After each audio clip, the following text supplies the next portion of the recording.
This is Terminal 3 at Changi International Airport.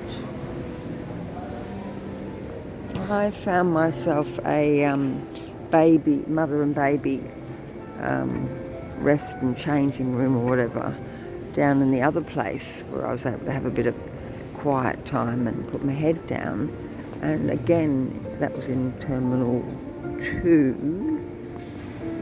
And then the same there.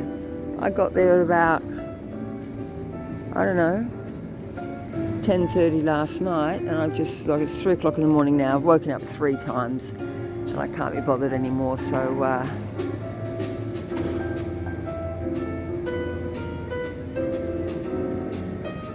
I thought, okay, I'm in the airport. Let's go have a look at the departures. So yeah, I don't know. It was supposed to be a 10:30 flight to Batik Air does fly from here. I'm booked on at 12:30. This is Kuala Lumpur 12:30. I can't see any Kathmandu flight here. There's supposed to be a 10:30 one.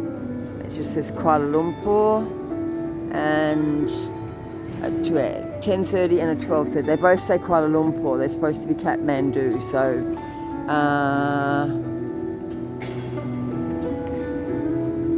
I guess they're only talking about the first leg, but the amount of glitches. It's not just my trip this time. It's been the reason why I couldn't find my visa and thought that I didn't get it. And they sent me an email saying there wasn't enough time, all this sort of caper, and I believed them. And then it turned up just after I'd missed the flight. It was too late to get on that flight, like within, 20 minutes before the flight left, which means they closed the gate. Like, these sorts of things have been going on for the whole of September and October. For me,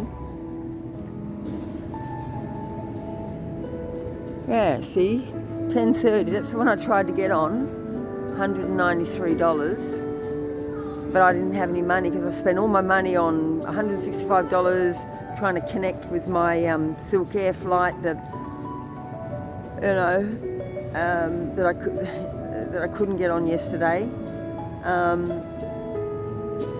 And I booked accommodation in in Nepal, because I'm not going to the ashram, so I cancelled that, and then I cancelled my accommodation in my port of call, in India, and that was within the time limit, so I didn't have to pay that 2,500 rupees. That's a blessing anyway, because I would have thought, I was within hours of having to pay for that one because it was too late to cancel. But I have no idea what I'm doing tomorrow. I think I do, and then it just doesn't work out. So the MasterCard thing, they're changing the system. You can't pay your MasterCard payments, which means it's maxed out and you can't use it. And, there's things when you're travelling, it's best to use a credit card. And so I was trying to pay my credit card with the alternative means and with this and that and the other. And it went on for weeks and weeks and weeks. And finally, I had a conference coming up and I had to pay that, and I wanted to do that online. It's much easier for me to pay for things on the credit card and then just make the big payment fortnightly or monthly than trying to figure out, is there enough money in this account or this, that and the other. Anyway, I've got ways that I do things, and all of a sudden, glitch in the system, and I'm ringing the Philippines, and they're saying, "Oh, I'm sorry, madam, there's a glitch in the system, this and this, I'm sorry if it's inconvenient." I said, yeah, bloody oath it's inconvenient. It's been going on and on and on and on and on, and still here I am. I haven't been back to India in 6 years because of COVID, and then I thought, I let my passport lapse for, a couple of years, and trying to save money for a house deposit, so I won't travel every year, that's just a, but, and then I got to the point where I've got to get out of Australia. And I was in Singapore, I was thinking, I feel normal, like sort of, the Asians were a little bit more relaxed about things, and uptight, like bloody Westerners about stuff, like sitting cross-legged on the ground, or I don't know, just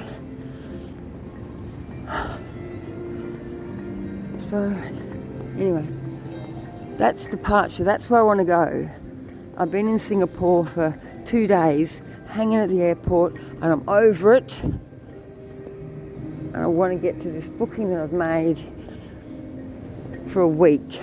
I've got a hotel with a balcony and a bathroom in an old Nepali building. No, I haven't got the $4 yet, and I don't even know how much. Let me see. 57 rupees for the dollar.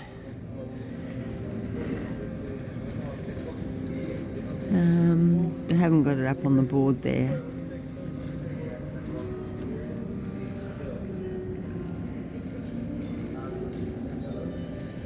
Oh, I can't even think straight. I'm thinking there'll be an ATM machine and they'll spit out rupees the other end.